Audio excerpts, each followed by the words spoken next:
Hello, Dallas Cowboys fans. I'm Mike Texano, and welcome to Cowboys Channel, your go-to place for everything happening with the team from Texas, from breaking news to deep analysis, and of course, that direct talk with you, the passionate fans of the Star. Today, folks, we're diving into a topic that's stirring up a lot of buzz in the U.S. and across the NFL. Dak Prescott, our QB1, was labeled as the worst contract in the league by none other than Bleacher Report. And hey, I know that sounds harsh, but let's break this down calmly, with facts, context, and that dose of reality every fan needs to hear. Before we dive into the details, make sure you subscribe to the channel, hit the notification bell, and leave a like right down below.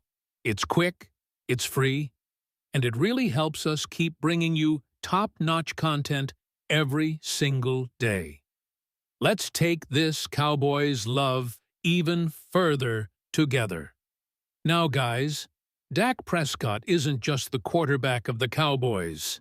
He's the heart of the team. Since arriving via the 2016 draft, he's proven he's got the talent to lead, the charisma to sell jerseys, and the smarts to read defenses like few others. But like any good hero, he's got his shadows, and one of them is his own contract. In 2024, just before the season began, Dallas signed Dak to a massive deal, $240 million over 4 years, with $231 million guaranteed. That made him the highest-paid QB in NFL history, surpassing guys like Mahomes, Burrow, and Allen.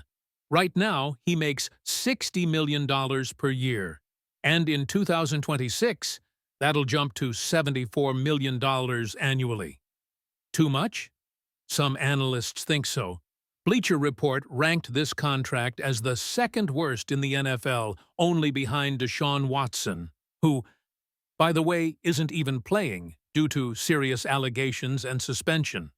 The main criticism is clear: huge value, huge expectations, and underwhelming playoff results. Now look, I'm not here to crucify Dak, all right?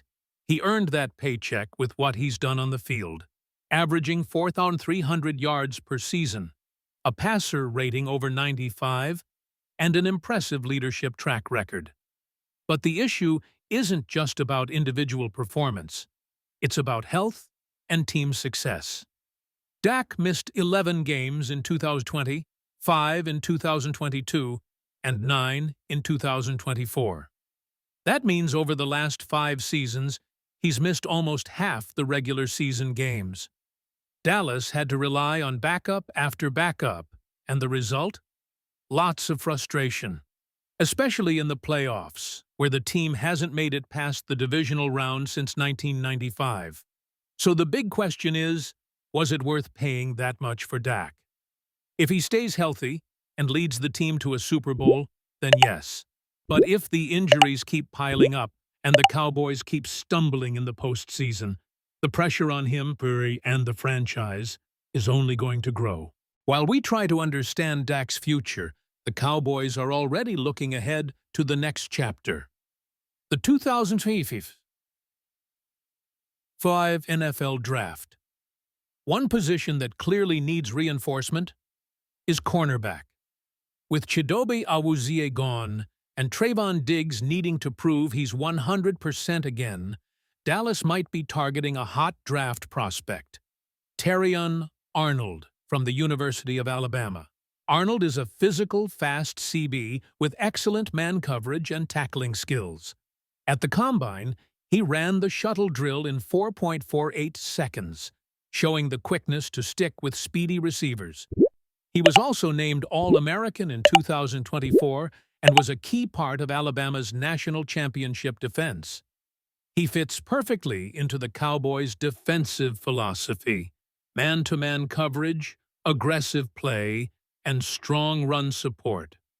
The team has already met with him, and sources say he could go somewhere between the 5th and 10th picks, depending on how the draft unfolds. If Dallas goes this route, It would be a smart move to strengthen a secondary that, despite its potential, has been vulnerable at critical moments. And with such a competitive draft class, landing an elite player at this position could be a game-changer for a team chasing postseason success. Speaking of reinforcements, a big rumor making the rounds is a possible trade involving the Philadelphia Eagles and wide receiver Devonta Smith. That's right, the 2020 college football MVP, Heisman Trophy winner, and national champion with LSU. Smith has been under pressure in Philly, especially with Jalen Hurts at QB and the offense increasingly focused on quick passes and short routes. Even though he had a 1,000-yard season in 2021, his numbers dropped in 2023 and 2024, and the Eagles might be looking for a receiver better suited to their current style. A potential trade could involve a second-round pick plus future early-round selections, something Dallas has experience negotiating. For the Cowboys, adding a vertical threat with strong hands and speed would be a great complement to CeeDee Lamb and Jalen Tolbert. For the Eagles, clearing cap space and stockpiling draft picks makes sense, but there's a risk. Smith would be expensive in terms of draft capital, and he'd have to adjust to Kellen Moore's system, which heavily relies on pre-snap reads and precise timing with the QB. So guys, would it be worth it? I think so, as long as the trade is done wisely and without giving up too much valuable capital. A WR like Devonta could raise the level of the offense, especially if Dak is truly committed to his health and leadership. That's it for this week's analysis here on Cowboys Channel. We took a hard look at Dak's contract, discussed draft possibilities, and even speculated about a trade that could shake up the team's future. But now, I want to hear from you. Do you think Dak deserved that contract? Would Terrion Arnold be a good draft pick? And is a trade for Devonta Smith worth it? Drop your comments below, join the conversation, tag your Cowboys fan friends, and share this video to spread the star love. Thanks so much for watching, and remember, blue and silver never die. See you next time, and go boys!